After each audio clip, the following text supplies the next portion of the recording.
Just the tips. All right, everybody, Adam and Mike here. Just the Tips podcast, number 89, simulcast. Mike, how we doing? I'm doing good, man. How are you? Spectacular. We're back in New York, and like I said, ready to take on the late summer run here at in the Hudson Valley. Yeah, man, let's do this. I'm pumped, after everything we just got back from doing, which, we'll touch base with in a couple episodes. Yep. I'm pumped for the rest of the season, man. How about you? Yeah. Listen, we just came back off one of our epic road trips, maybe the best ever. One of the longer ones, too, and we've been on some long ones. Yeah, man. But we came back with a lot, I think enough content to carry us to the end of the year, believe it or not, with how much golf we just played. Yeah, we had some good times, man. And cameras were rolling the whole time, so it's kind of nice. Yeah. But that's not what this is about. We're up to, we've been working on the 10 Commandments of golf, and we're all the way up to number 6, right? Number 6, man. You know what it is? All right. I can't remember. What is it? Thou shalt not cheat. I knew this one was coming sooner or later. Yeah. I do. And this is the one that's, we got a lot to talk about on this one. And again, like we've been saying about the 10 Commandments of golf, there's two types of people that we're talking to or about in this circumstance. One is the one that doesn't know they're doing it. Right. So, you might even say, like, right out of the gate, like, how can you not know you're cheating? Well, we'll tell you. Yep. And it might not be blatant cheating. It might just be, a misinterpretation of the rules or something like that. But yeah, there's the a other lot one of, is, especially with golf and the craziness of the rules, there is a lot of uneducated or not really sure, so you kind of just do what your buddy did kind of thing. But then you got the people that you're about to talk about. These are the folks that they're doing it on purpose. They're doing it to gain an advantage, and again, it's not the guy who's rolling the ball over in the rough to try and win the hole to make 50 cents.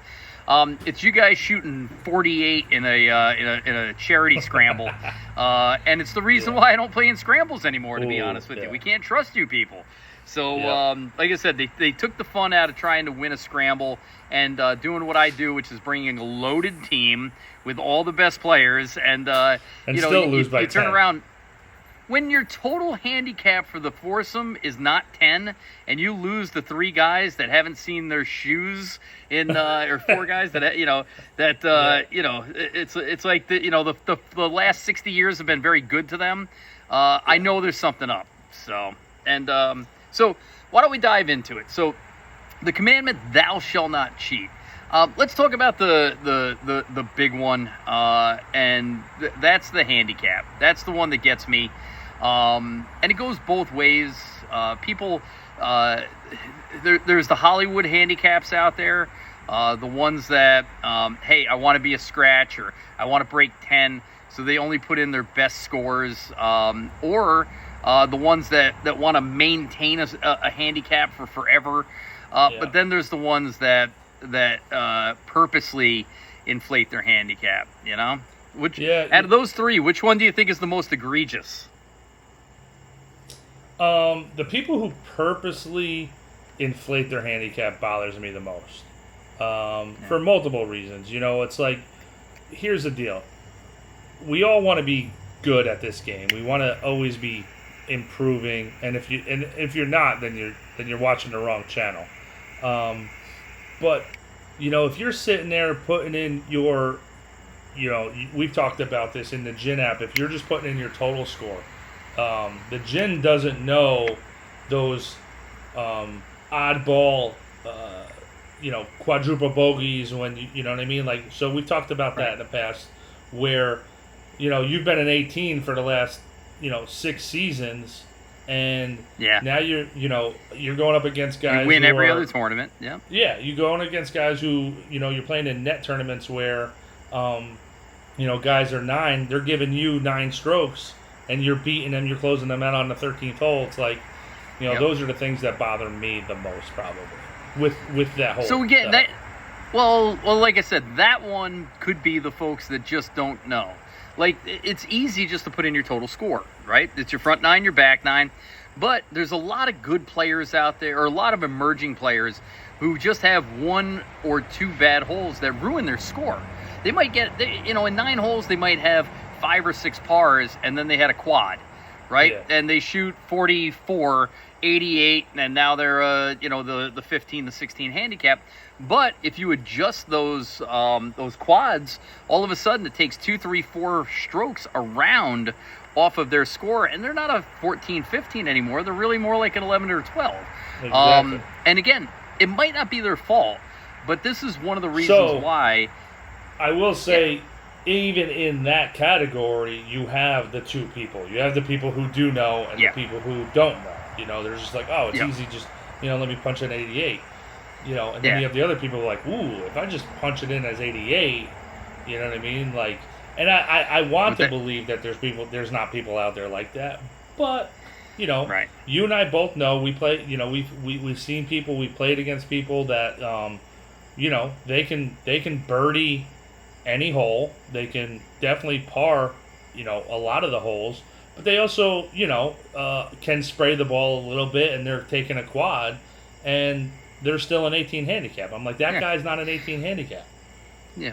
So one of the things is as I was improving quickly, it was great to win so many tournaments because I was a 20, but I was playing so well and my handicap was dropping so fast that I was playing better than my handicap. It probably took a season and a half, for almost 2 seasons, to get to the point where my handicap was my handicap, right? And I won a lot of tournaments. I won a lot of net stuff, but every week my score, my handicap was going down. So it's unusual to win all the time in net events. Now, again, there's always going to be that guy out there who's a gamer, right? He rises to the occasion. The bigger the tournament, the better he plays, right? And we see these folks in the member guest. There's a lot of folks in the member guest where they're at their best in the biggest stakes. And we know they're legit handicaps. We play with them all the time, and they just play better in the member guest. Good for them. But again, you get somebody that they've been playing for 6 seasons, and their team is always winning everything. They're always in the top 5. It's so again, there's something up there. The great thing about a really well done handicap is that you're not going to win most of the time, right? You're going to be all over the place in the standings. Mm-hmm. Not so much when you get down to scratch.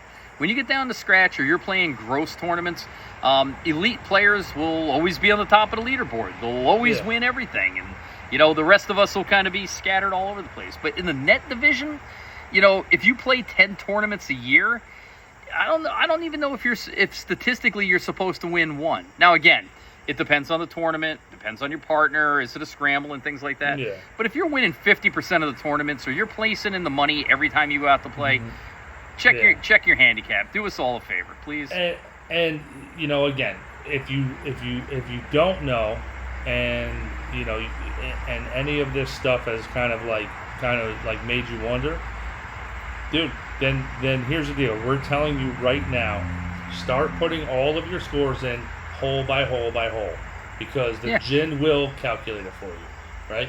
If you do know, and you're doing this, start putting in every single score hole by hole by hole. All right.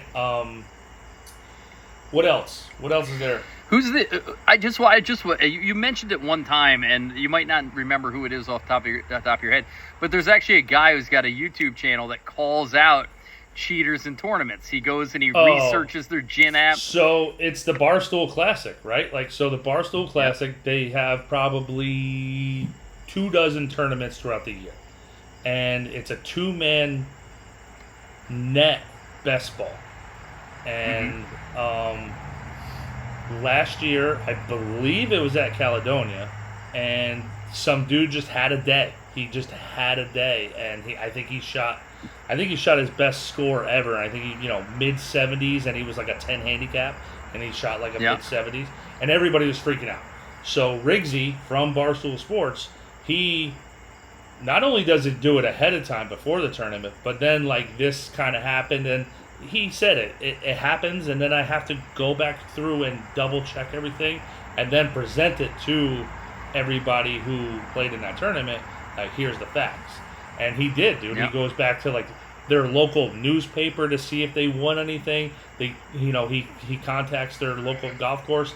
Now, this guy had not put scores in for a while, but his excuse was that he plays in like Thursday night league, and that's the only time he played in like the last year and a half. And I think like his excuse was he just had a kid, so he like checks his Facebook, and the dude's got like a 2-year-old, and he said that the guy didn't put in his scores, and his reason was because they fluff and they have gimmes and everything, like all the like the kind of stuff. And he's like, I think I don't know what his excuse was, but it was true. And Riggsy found out all this information and told him that. There you go. I wish that we had like the FBI, the federal, handicap investigator, the FHI, yep, where every tournament is under scrutiny until you're proven innocent, Yeah. And again, anybody can have a good day, right? And that's the best part, is when somebody does go out and they shoot the round of their life. You hear it a lot in the in Ryder Cup competitions and member guests. Yeah. You hear it a lot in club championships where it's like, I just shot my best score ever, and those are the people that you want to win it. It's not the guy who went out and, shot an 88 and he was getting 35 strokes and he's like, exactly. He's not even excited about it, Yeah. So, yeah. Anyway, and so in all honesty, I think like the guys who don't or do put all their scores in, but they put it in with the total. Mm-hmm. I think they're playing the game wrong. You know what I mean? This game isn't meant to you get strokes, right? You should put your scores in correctly, get that handicap that you want, and then when you're playing, like me and you are playing, and last year when I was a 12 and you were a 4, I'm getting 8 strokes. We should tie at the end. Right? Like, if I'm playing my game, you're playing your game. Yeah. We should tie.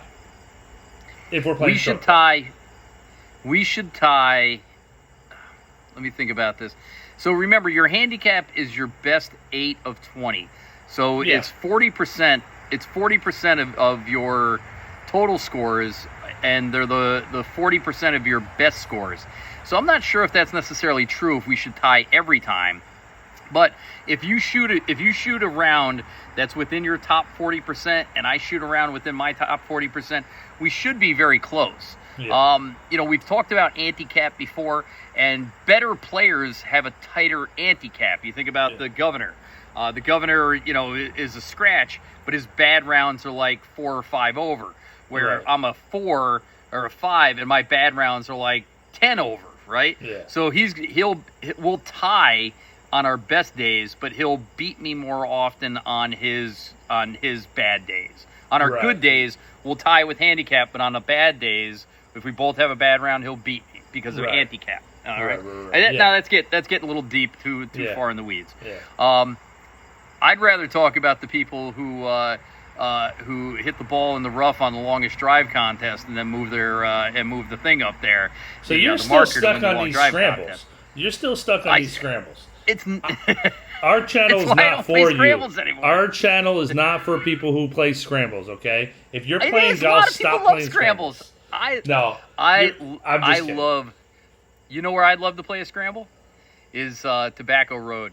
I think Tobacco Road would be the best 4-man scramble course. Come on, how much fun would it be if somebody on 11 knocks it up close and everybody else is in the bunker and you're the last guy hitting over there, and you're like, I have to. I can't lay up on the fourth. Dude, you know guy what I here was if anybody thinking? else is in the bunker. Number What? 16, par 4, dogleg left up the hill.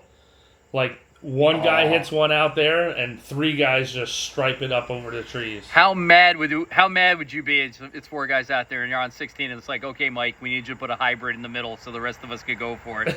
How mad would you be? I'm not that guy. Hey, I'm not. I would stand there and be like, I'm not that guy. I'm not that guy.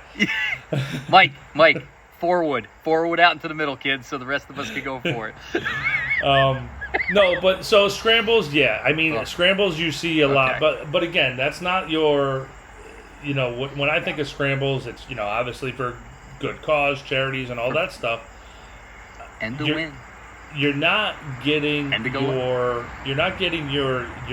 golfer, your low handicap golfers that play 3, 4, 5 times a week, right? Yep. So not to make this one. Okay, go ahead.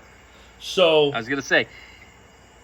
I would say, these are the guys who don't put scores in gins, and probably half of the cheating that goes on is uneducated, and then half of the cheating that goes on is, hey, we're putting down a birdie even though we didn't make that putt. So let's talk about you were a caddy for years, right? You've been involved as a caddy in some big-time money matches. At Kiowa, in these money matches, or celebrities, maybe it was a celebrity you caddied for, did you ever see anybody cheat on the course? Oh, yeah. I mean, but let's clear it up. We didn't have scrambles at Kiowa. No, I'm talking. Could you imagine? I'm talking about just like a charity scramble at Kiowa. Yeah, where your team comes in with an 88. The 4 of you, the best you could do was an 88. The lowest score. No, you get guys out there that are like,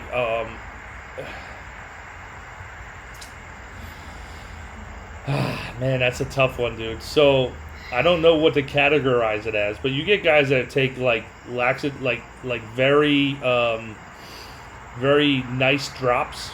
They're like, oh, we're gonna drop up on top of this hill, instead of dropping down there, or were you ever asked, or were you ever encouraged to help somebody cheat to win their match as a caddy? Or do you just look the other way? You're just like, I'm just out here, I'm just for a walk. So depending on the match, right? Like, so Answer the question. We always carry 2, right? We always carry 2. So if it's me and Puddles is carrying his 2 guys that are playing against my 2 guys. So there was always like matches going, like if they were like somewhat decent golfers. Right. I would have to say I would look the other way if I knew somebody was like fluffing or roll, something like that. Looking the other way. I'm sure I was asked or encouraged to like give a better drop, but nothing super crazy. Did you ever call your like, player out? Did you ever call a penalty on your player? I would call it on Puddles' guy. I'd be like, dude, that's a terrible drop. Like, no way, back there, something like that. That I like. All right. Okay. But Puddles actually caddied for Bill Clinton, and they called him. Oh yeah, and they called him President Mulligan. Everything was like, I think the one example he gave me was he blasts it right on 12, which drops off, and if the ball goes over there, it's going to the water. He just takes a drop on top of the hill, hits it on the green, 2 putts, and he's like, "Oh, put me down for a 5." So there's a difference though and first off, I love presidential golfing stories. There's a great one about JFK and Nixon playing at the Rhode Island Country Club together, and it's like political rivals, and it turned into how much cheating JFK was do you a good think golfer. went on that round? No kidding. Mostly on their wives, I would think. But with that said, I do appreciate somebody, and I wish I could be this way. I wish I could just enjoy golf for golf's sakes. I wish I could be like President Clinton and just like, yeah, hit it over there, knock one over here. I'm just out having a good time. I'm not trying to challenge myself every time. You know, there's pictures of like President Clinton with a cigar. You know, there's, you know, Oh, yeah. they said Obama was a good stick. But again, you know, it was just out there for the walk. You know, it just couldn't be bothered with the, you know, trying to shoot a score. So I'm not I will talking say about this. those guys, which I know. still awesome for puddles though. So I will say this, like, if you're that person, that's fine. Whatever you're doing on the golf course, you take a drop that's like, you know, a bogus drop or, you know, a foot wedge or, you're sitting on a route and you want to move it. You're not cheating, right? But the thing is you don't get to go back and tell all your buddies you just shot 76. You know what I mean? Like, that's the only difference That's between true too. going out for like a leisurely, enjoyable round is that score don't count. You know what I mean? Actually, Max Homa just said this. He goes, listen, if you're not playing competitive golf, if you're not playing like college or, you know, your club championship or anything like that, he goes, have fun. He goes, because this fucking game is hard enough. Go have fun. He just said that. I think it was like he tweeted it like 2 days ago. He was like, do not stress about it because this game is hard enough. Go enjoy it. Yeah. So that's the, you know, the thing that I'm getting at is that mostly what we're talking about here is whether you're playing for 25 cents like Harvey Pennick recommended, you're playing for, you know, loser owes a beer, or you're playing $1,000 a hole, or you're playing in the Masters, you can't cheat, right? Yep. That I always like the definition of integrity. The definition of integrity is what you do when nobody else is watching. Who was the guy they caught flattening out his lie in the bunker? Patrick Reed. It was Patrick Reed, right? Yeah. So nobody likes a bad lie in a bunker. Nobody likes it worse than I do. I take so much time raking bunkers when I'm in there, and I won't modify a lie if I'm in a footprint, if I'm in a divot, if I'm in a badly raked trap. It drives me crazy. But there's in a professional tour taking the back of his club and smoothing it out on a practice swing to give himself a more favorable lie. With cameras on him. Yeah. Yep. Yeah. So, like you said, like if you're playing against somebody, or you're playing to put that score into the gym, or you're just playing for a score, there's no cheating. There's no, I'm just going to drop and hit another, and then I'm going to play that one. There's no, I'm sitting on this route, let me just move it. Now, here's the deal.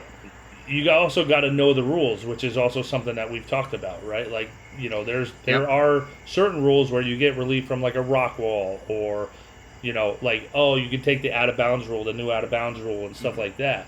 Like, those are certain things that you can use to your advantage if the rule applies. But if it's me and you, and, you know, I'm over here, I have that one video where, you know, you were on one side and I was over here by the trees on 17, and you were like, you better play it right. And I'm like, dude, like, you don't have to say that to me.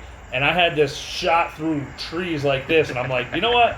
Screw him. I'm just going to pipe it through here. I'm going to record the whole thing. But, you know, that's where, like, those people who do know the rules and do know that they're cheating, where they kind of roll it over like a yard so they can have a clear shot or something like that. Those are the people are absolutely not. Like, if I find out that you're cheating like that, I'm never playing with you. And I'm telling people. Like, dude, don't play with that guy. He cheats. I would. So I was about to say, so I'm in a red hazard, and I'm on number 8. I'm just into the red hazard, but the stuff's really, really up, and you see me down there taking practice swings that are moving vegetation all over the place. I'm breaking off stuff to give myself a clear lie. Then I whack one on the green, I 2-putt, I make a 4, you 3-putt, you make a 4, and we tie. What are you saying?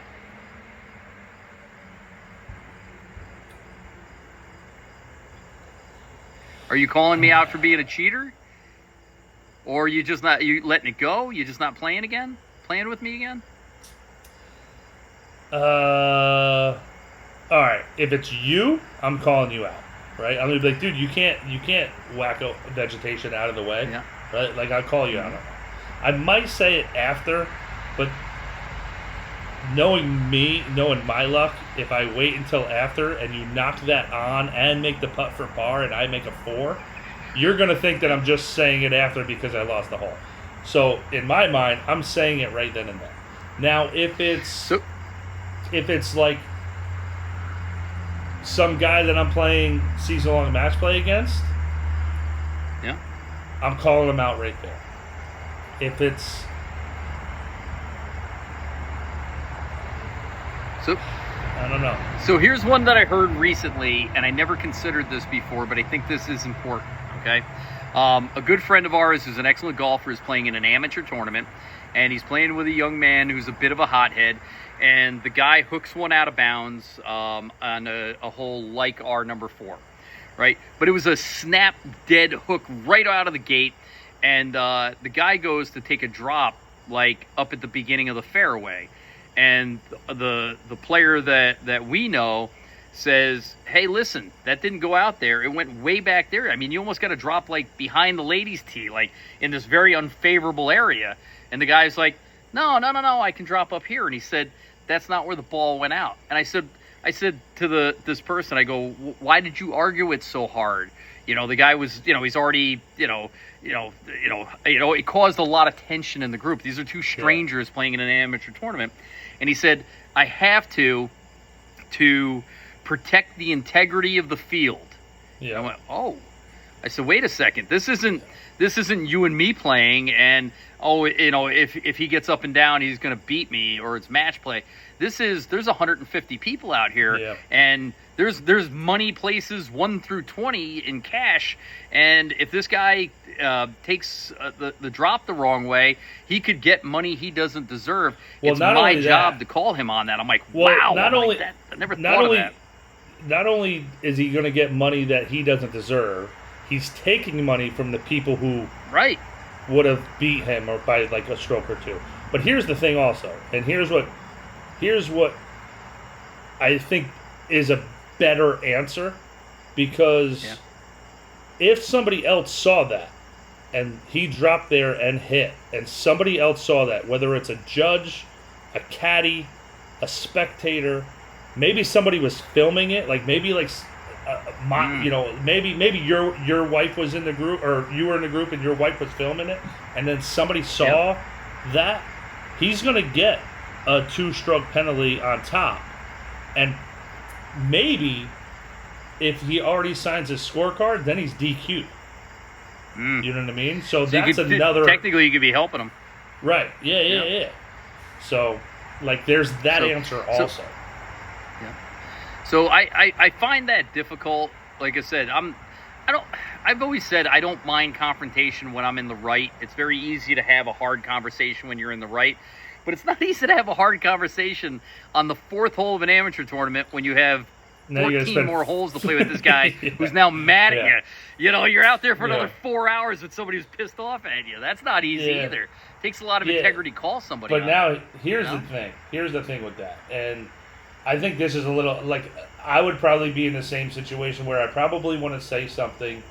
If it was like a Saturday morning in the commissioners group, I just don't want to play with that guy again, right? Like, if that's the drops that you're going to take, or, if you're gonna ask relief off a root and then you're gonna try to make par and beat me, I'm not playing with you again. You know what I mean? Like, just take the drop off a root, because you don't want to break your club, break your wrist. That's fine, but you're also in a match with 12 other guys, and I don't have the authority to give you a free drop off of that.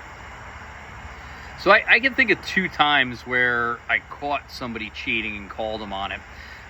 Once I was in high school. The other time I was in an adult men's league out of college. I was playing at Stone Dock, of all places. I was in a Tuesday night men's league. This must have been like 1997. Everybody cheats there. And that was the thing. And the guy that we were playing against had a reputation, like a notorious reputation for being a cheater. So if you don't think the golf community polices itself, when it was on the weeks leading up to it, people would come up to me and go, "Oh, you got so and so. Make sure they don't cheat," because they were always winning their flight. They're always winning the tournament. So we were on number 4 at Stone Dock, and it's my least favorite hole in the Hudson Valley. I haven't played it in years. If you guys know Stone Dock, you know the hole I'm talking about. Yeah, it's got this big weird tree and stuff. So he ends up taking an 8. And I take like a 5 to win, and it's match play. And maybe I was giving him a stroke, maybe I wasn't. But there was such a big disparity between me winning and him losing. And I knew he took an 8 because I was watching him like a hawk. And he goes, "Put me down for a 7." And I go, "I think you had an 8." He goes, "Well, what's the matter anyway?" That just helps my handicap anyway, right? Now again, we're playing Tuesday match play. But, I still felt compelled to call him on it because of everybody else, and their warning. Again, it's uncomfortable. The other time I was in a high school match. We were playing Wiltwick. We were playing against the team at Wiltwick, and we were on number 7. Now, number 7 used to be out of bounds, if you could believe it, out of bounds left and not a red hazard, right? Kid hooks it over there, and I go to him. I go, "Do you think that's out?" And he goes, "Nah." He goes, "I think I'm good." So we get up there, and it's out.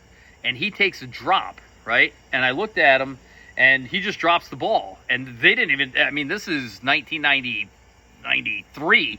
They don't even have that 2-stroke penalty dropping in the fairway. He's taking it as a lateral hazard. And we finished out the round, and we came in, and I wouldn't sign his scorecard. And the other coach came up to me. My coach wasn't in yet. He was on the course. The other coach started yelling at me. "What are you talking about?" I go, "He dropped it like a lateral hazard. It was out of bounds. He knows that he needs to go back and replay that from the tee." And he dropped it. He goes, What are we doing here? We're playing, what the hell did he say? I don't know, but he was like being really shitty to me. And then my coach came up and was like, "Adam, get on the bus," right? But I felt terrible. I was on the bus. I was hanging my head. The coach came on the bus, and he goes, "Don't feel bad." He goes, "You didn't do anything wrong." He goes, "You protected the integrity of our team." It still didn't feel good, Oh, I would not have cared. I wouldn't have, not one bit. But why didn't you tell him to go back to the tee? He dropped and hit. What was I going to do? Oh, really? All right. I wasn't sure if yeah. I mean, so there's that too. Like, there's part of me that says, playing with you and the governor and stuff, of like focusing on your own game. But a lot of times there's like, dude, we also got to keep an eye on everybody. One, because, that way you're helping, right? Like, "Oh, dude, you went out over that tree." And some people are great people, right? Like me, I'm always a little bit further back than I think I am, just to be on the safe side. You know what I mean? I don't want people to be like, "Don't play with Romano, he's a cheater." You know what I mean? Like, how many times have you had a playing opponent go, "Mike, that's too far back. You were more up here"? Never. I've had people do that. Yeah. No, that way. Yeah, I was taking a drop that was too punitive. A drop that was too punitive, and they're like, "What are you doing? You went in up here." Same. Yeah. No, I thought you were saying the other way. I've never had anybody be like, "Dude, you were way back here." I've never had people say that to me. And that's just to be, on the safe side. Yeah. I also love the people who are looking for their ball like 40 yards up ahead of where they really hit it. I'm like, dude, you've never been up here. you haven't hit the ball 280 ever. My problem is my eyes suck so bad that a lot of times I don't know exactly where I cross a hazard, and sometimes it's those, like, if the hazard is like on number 15, it's like a lake that starts halfway up the fairway. It's like, did it cross on the side of the lake, or did it go straight into the lake? Because there's a big difference, probably 30 or 40 yards, and you're like, so I always ask my opponent, like, if I'm unsure, and I can even blame it on my crappy eyes, I go, "Hey, did that go straight in, or did that come in on the side?" No, now, it's definitely. Here's the other thing too. When people ask me that, I get super uncomfortable, and I'm like, because I don't know, and I always favor them to give them the better lie. Yeah. Give just say more. You don't know. So, Just say, "Dude, I didn't really see it." Just be like, "I didn't have a good angle on it," But you can't say that 18 times in a round. People start getting mad. Just be like, I got terrible eyes, and I'm stupid. And I went to Rondo. I don't know my angles. seeing eye dog. Maybe he saw it. I'm not good at math. That's for rich people. Like math. Geometry. Exactly. But, so there are people like that. They're like, and honestly, that's what you should do just to keep the group like happy, is be like, hey, where should I drop? What's a good spot for me to drop? And then you can ask one guy. You always want to ask, like, obviously the guy you're playing against, but like if it's you two versus two other guys, ask both of them. Be like, guys, where do you think I should drop? You know what I mean? And get that answer, because again, you might have a different perspective on it. Now, if you're playing against two assholes, they're going to be like, oh, you got to drop way back there, and your playing partner's like, dude, it wasn't that far back. Like, honestly, we're all adults, man. At least we can just like kind of talk a little bit instead of you trying to cheat for your team and be like, you're back here, and like you trying to cheat for your team and be like, no, I was way up there. Again, this whole thing is about not cheating, but we're also trying the whole 10 Commandments is about being good people that you want to golf with. Yeah. Right? And if that comes into a time in my round when you guys are being assholes, I don't want to play golf with you anymore. Yeah. I have no problem going out there by myself. I'd much rather go play by myself and wait 10 minutes for every shot than play with assholes on a golf course. Yeah. So, like I said, I mean, we can keep going on about this, about, fluffing balls in the rough, about the guy with the fastest golf cart. No. Oh, yeah, that guy too. What? No, we do have to talk about the green, on the green. What do you see on the green? Oh. So there's a famous one. It was I don't know why everybody cheated in junior golf. There was so many cheaters in junior golf. We were playing the Catskill Junior Tour, and there'd be a guy, and he was famous for it, and you know who I'm talking about. We won't name names because this was 35 years ago or whatever. But he would mark his ball with the mark on the front of the ball, and then he would move the ball to the back, and then he'd look at it from both angles, and he'd do it a couple of times sometimes. He'd move his ball up like 6 inches, I haven't seen that one in a long, long time. I've seen the guesstimate. I do see the guesstimate of mark. What's that? That's when somebody takes their ball mark and they kind of drop it in the vicinity of where their ball is, and then they pick up their ball. It's like 2 or 3 inches away from where it should be, like left or right, but it's always a little bit closer. Dude, I do see the one where and again, honestly, if you got to move your ball, how wide is a ball? How big is a ball? I think it's 1 1/4 inches, if I'm not mistaken. If you have to move your ball that much to give you, what kind of percentage is that gaining you on a putt? On a 16-foot putt? Some people, you know what I mean? People but like I've seen people mark the ball. They don't want to like step on your line, so they kind of like slide in there and put it on the side, right? And then they take their ball down and put it in front. And I'm like, if you have to move your ball that much to give you some sort of 0.0001% chance of making this putt, I'm not playing golf with you. What about the what about the personal gimme from 4 feet? This is good, right? He's just scooping away, and you're like, I know a guy like that. You're the king of good. You're like, you got 8 feet. Yeah, at least I'm asking. Good. At least I'm asking. No. You're just like, I'm taking this. You're like, I'm taking this. Yeah, I got all the video. The I got all the video right here. Where were we? Put it up there. Nobody will argue. I'm putting it up. This gimme that you gave yourself. And I wish that the camera got my reaction. It probably was for an 8. It was probably for an 8. No, I think we ended up. I think I had to make the putt to beat you, and I missed it, and we ended up tying. And you gave yourself like a 6-foot gimme, and there was no way. I was out of the screen because I was behind the ball reading my putt, but I remember giving you a look when you did it, and I'm like, damn, I wish the camera got my face on that. I was just like, Against you, there are no rules when I'm playing against you. This is like a cage match when you and I that's play. true. That is right? true. I did By spear the way, tackle I you do- into the pool. You did too, by the way. We were playing for pushing each other into the pool. By the way, there is nothing that makes me, and it happened once in the last couple of years, and I'll tell you, I can almost tell you the day. You might have even been my playing partner at Champions Gate in Orlando, Florida, on the front side on the first hole. The first hole on the National is the number one handicap hole. They start you off on this miserable par 5, and I screwed it up. And I remember, and we were playing a Stableford, which has it was like the max is a double bogey. But you and I were also playing for strokes. We were also playing against somebody else. There was a lot going on, and every stroke counted. And I'm like, I took a 7, and you're like, no, you didn't. You took an 8. I'm like, no, I didn't. Hand to God. And you're like, 2 in the trap. I'm like, no, I know the 2 in the trap.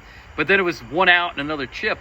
And when I realized that I miscounted, first off, I felt terrible. And second, my first thought was everybody's going to think I'm a cheater. Like I all of a sudden I felt guilty. I felt so guilty, like somebody would think I was doing it on purpose.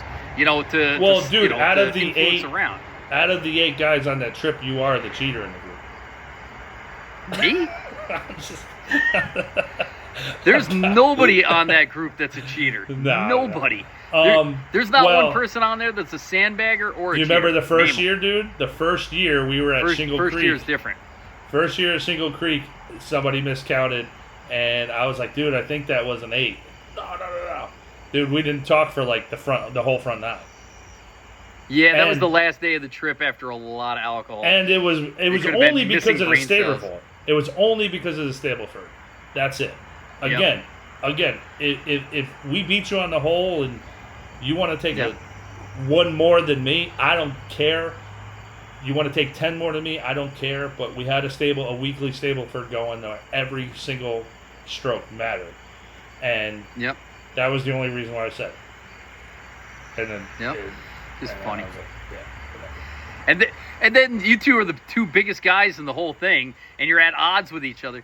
By the way, to your credit, and I've seen you do this a bunch, when you have no problem with confrontation, and you have no problem making a situation feel extraordinarily awkward, but you also have no problem, like, after a while, like, hey, are we good? Can we go back to not being miserable to each other? Yeah, like, I went up to him. I was like, dude, just fucking forget it, man. Like, it's no big deal. Yep. If after 4 holes of everybody feeling super awkward, but But well, I give you a lot of credit. I wasn't the one who did it. I was just the one who pointed it out. Like you said, having the hard conversation when you're not the bad guy is not that hard to do. You know what I mean? Yeah. So, all right, listen, don't cheat. Anywhere, don't cheat. Yeah, don't. I can't think. I've been sitting here, and I don't want to get too deep and get nitpicky and stuff like that about, using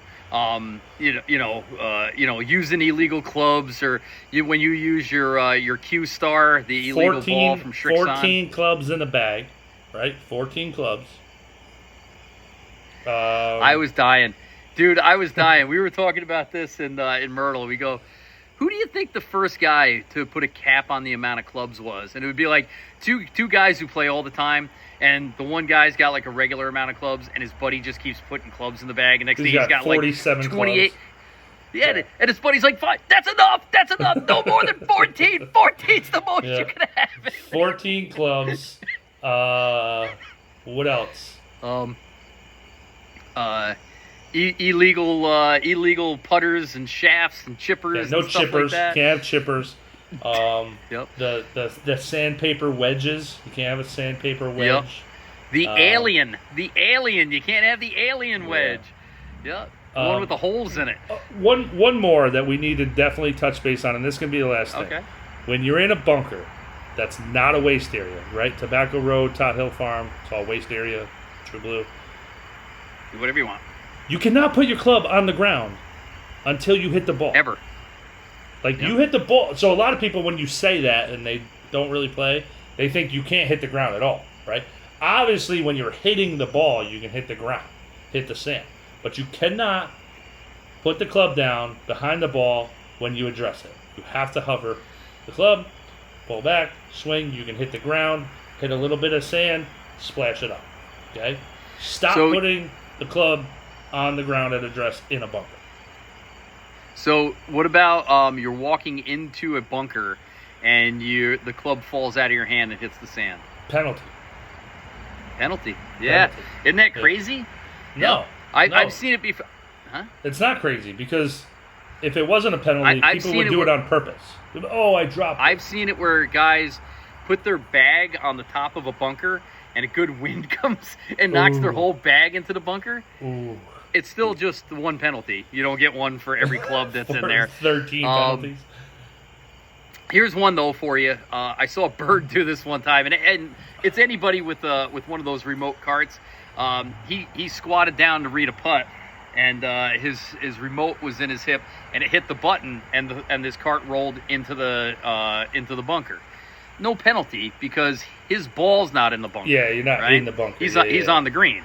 Yeah. But if you're in the green and your club drops, or what about your caddy goes to throw you the club and you miss it and it hits the sand? Dude, penalty, man. Penalty, right? Isn't that crazy? Yeah. Yep. So there's a lot of like little things like that where, like, you know, if you're not educated in it and, you know, you don't care to be educated in it because you're only going to play recreational, you know, Saturday afternoon golf, that's fine. Yeah, don't worry about it. Don't worry about it. But, you know, if you want to start the minute we're playing for a quarter or a beer. Yeah, Saturday morning group, you got to know the rules. Thursday night league, like we have Mr. Kaiser, he plays in Thursday night league, and he asks us questions every Friday about, hey, this guy did this the other day, or maybe what about this, or this happened to me and I wasn't really sure what to do. Like, he asks questions because he wants to know, because he wants to make sure he's not the guy who's saying this dude cheats all the time, you know? By the way, there's so many rules and nuances to golf. If you ever read the rule book, I mean, the thing's this thick. We watch videos almost every day of, you know, if I'm in this situation. Bottom line, guys, if you're not sure what the rule is, right, instead of making a wrong play 2 balls. Play 2 balls. But here's the trick. Yeah. Yep, and then go ask the pro afterwards. Some amateur tournaments will have the pro on speed dial. Some bigger tournaments will have rules officials on the course that you can ask. But anytime there's a dispute where it may come down to affecting the outcome, just play 2 balls. Play one the way you want to. Play the alternate way. But here's the trick. And this is one I did catch somebody doing, but it's so nuanced. Actually, Mike, I think we're creating a video here on how to cheat. Like, if you didn't know how to cheat, we're teaching people how to cheat. But here's one that I saw. The provisional that's marked and is exactly the same as the original ball. So one kind of close to being out of bounds. Hey guys, just gonna hit a provisional. Put the ball down, hit it. 2 with a red dot. And I walk up and I find the other one kicked back in, and it's like, which one's your? That one's my provisional. It can't be. It's in this weird spot over here, right? Yeah. But they're both the exact same ball.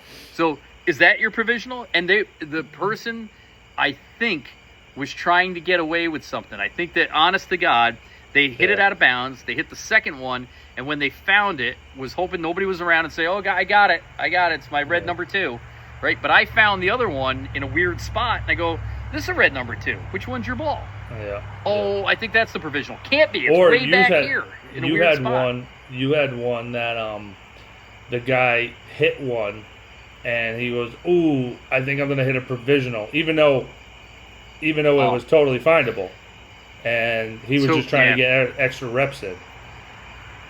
And again, that's not cheating. That's just bad form. That's like, It's because bending the rules to your advantage. I can see the ball. And he's like, no, I think it might have got out. I'm just going to hit a provisional. And all he was doing was trying to get an extra swing because the next hole that was coming up was a tight driving hole. You know, and I'm like, it's kind of crappy. Now, here's the deal. There are certain ways to use the rules to your advantage to help you that isn't cheating, you know. But that's a whole other story. We're not going to dive into that. That left-handed off the cart path. Mike, do you see the one, and I'll end here, but do you see that one? It's been coming up a lot on trending videos. and they talk about unusual course conditions to give yourself free relief. I did.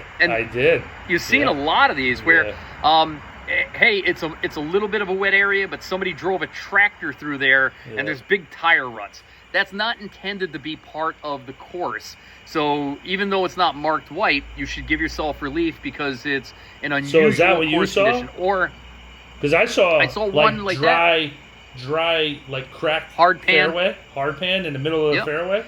Take it out. Saw that one? Yeah. Yep. Saw that one. When you're supposed to be in a playable area and it's not playable because of adverse course conditions, even though it's not marked, you can take nearest point of relief, no penalty. I mean, obviously you have to ask your playing opponent. Yeah. But again, if your playing opponent doesn't agree with you, play 2 balls. Play 2 balls. Yeah.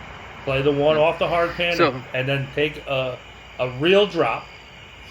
Take a drop, like a legal drop, nearest point of relief, 2 club lengths, and then play that one also. So now you're going to play 2 balls going into that hole. You're going to mark down, like note down both scores that you made. And then when you get in, you have to address that with the pro or whoever's running the tournament or whoever it is, you know? Yep. All right, brother. Chat GPT. Listen. All right. Listen. I'll just add, I know we did it. I'll just end on this because you said it before, and I think it's it's very appropriate here. You said we truly believe in golf karma, right? And that if you're cheating on purpose, your clubs are going to get lost the next time you fly to Orlando. They're not going to show up. And every single time you try to put a USB in, it's going to be backwards, and then you're going to flip it over, and it's still going to be backwards, and then you're going to flip it over, and it's going to be backwards. That's what's going to happen. So don't cheat. Don't cheat. Only bad things could happen. All right. Well, listen. Thank the sponsors, especially the Mike Dresser, Steve Dresser Golf Academy. I was thinking Mike Strantz and Steve Dresser. The Steve Dresser Golf Academy. The next time you're anywhere within 1,000 miles of Myrtle Beach, go down and see Stuart. Go down and see Dave. Take the lesson. It's golf school every day from 9 to 11:30. It alternates between long game and short game. It's practical play, lessons and information that you can use that day on the course. So if you're going to go down to Myrtle and play your new favorite course, go down there, dude. Dude, that short game chipping drill or just the short game drill that we did helped me at least 4 times that day on Caledonia. Mike shot 78 at Caledonia, his best ever, and there was at least a handful of shots that were directly related to what you learned that morning, dude. Love it. It was an excellent job. Skill players of any level whatsoever.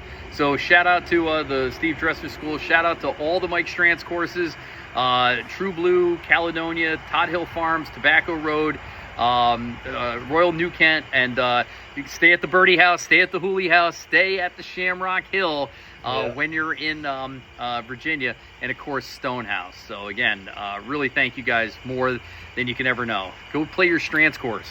Buy your shirt. Golf League, buy your shirt. Check out the new line of bucket hats, right? Coming out soon, dude. They'll be out.